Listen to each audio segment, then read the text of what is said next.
Hi guys नमस्कार मोर नतुन এটা ভিডিঅ'লৈ আপোনালোকক স্বাগতম জনাইছোঁ। আশা কৰোঁ আপোনালোক সকলো ভালে আছে, আমাৰো ভালেই।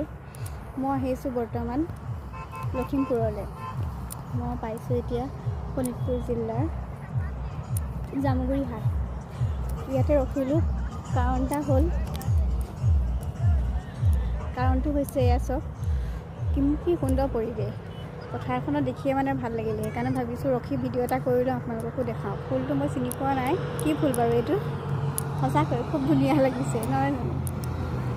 আশা কৰোঁ আপোনালোক ওচৰে পাজৰে যি আছে তেওঁলোকে নিশ্চয় গম পাব ফুলবিধৰ কি নাম, কি ফুল হয়। মই আজি প্ৰথম দেখিছোঁ, বনৰীয়া ফুল বুলিয়ে ভাবিছোঁ আৰু প্ৰথম দেখাৰ কাৰণে। আপোনালোকে নিশ্চয় জানে ইয়াৰ নামটো, সকলোৱে ক'ব আৰু চাই থাকক আগলৈ। ভিডিঅ'টো কণ্টিনিউ কৰিছোঁ।